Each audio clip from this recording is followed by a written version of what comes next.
Welcome back, focused learners. I am absolutely thrilled to have you here today because we're looking at something every single one of us has dealt with, but we're going to look at it in a completely revolutionary way.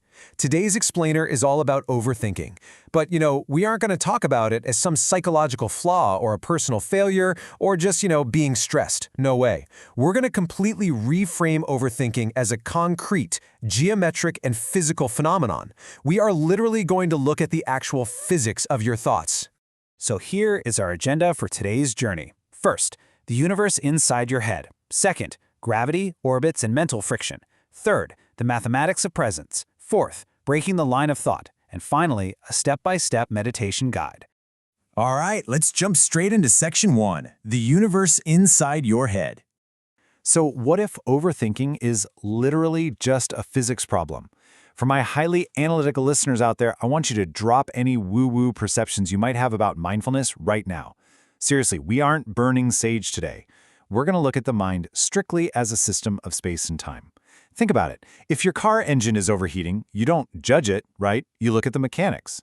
Well, today we are doing the exact same thing to your brain. Okay, to really understand this, we have to define the space we're working in. Our source material posits a universe that isn't just physical matter, but also contains this underlying awareness. It actually describes a psychophysically neutral space that contains an awareness field. Now, from this underlying reality emerges what we call mental space, and within that mental space, there's a specific subspace known as thought space. Now, the awareness field penetrates this thought space. But, and this is absolutely key, this field isn't distributed evenly. It clusters. It has these intense concentration centers. And those concentration centers of dense awareness, that is what we call observers. That's you. You are the observer. Let's dive right into Section 2, gravity, orbits, and mental friction. In this framework, the awareness thought space behaves exactly like spacetime, and that awareness field, it behaves just like gravity. But instead of attracting physical matter, this mental gravity attracts thoughts. So you, the observer, are essentially like a sun, and thoughts are drawn to you, forming this sort of planet-moon or entire galaxy structure. Now, a healthy thought orbit is when thoughts, or complex concepts, circle you at a natural, comfortable distance. You can observe them without colliding with them. But what is overthinking? Well, overthinking is when your mental gravity pulls a concept in way, way too closely. You're observing it continuously, obsessively, without a single break. The orbit becomes incredibly tight and, honestly, just claustrophobic. And when a thought is pulled in that closely under continuous observation, it creates literal mental friction in the system. You get sent into this loop of thinking the exact same thing over and over, completely lacking any new results. You aren't problem-solving anymore, you're just spinning. This continuous interaction between the concentration center, which again is you, and the thought generates an immense amount of friction. It's exactly like two heavy gears grinding without oil in a physical machine.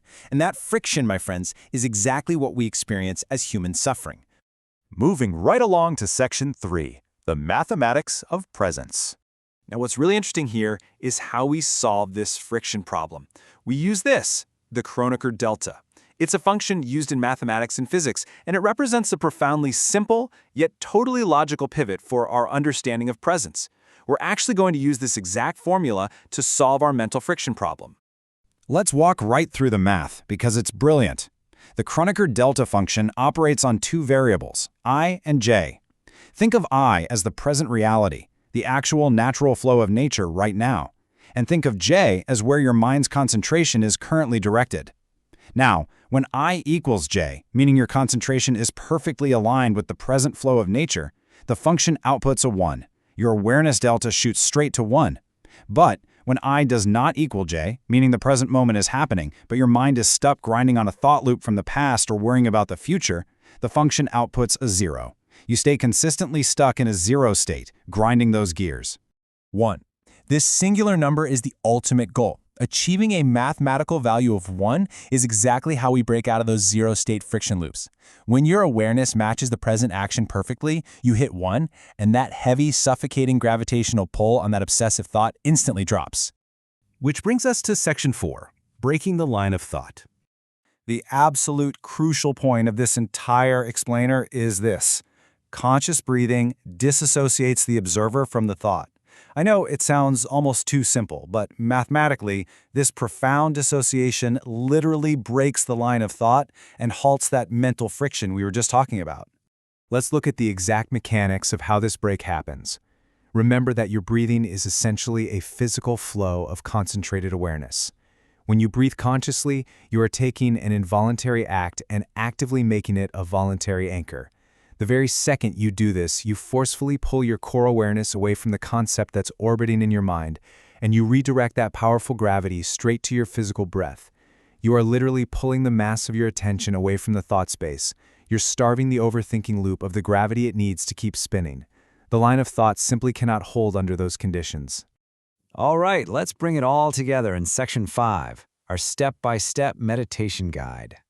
So, here's how this all builds into a highly practical, step-by-step meditation guide that you can use anytime. Step 1. Identify the mental friction. Just notice when you're suffering. Recognize that a concept is in a super tight orbit around your observer's center, generating heat and grinding those mental gears. Step 2. Shift your core awareness to the physical breath. Consciously take the gravity away from the thought and place it entirely on the sensation of breathing in and out. And Step 3. Achieve I equals J. Make your concentration exactly match the physical flow of nature in this precise second.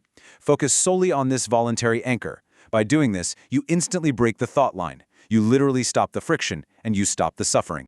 The source material actually summarizes it perfectly with this quote: "The line of thinking is broken when one breathes with its concentration on the breath itself."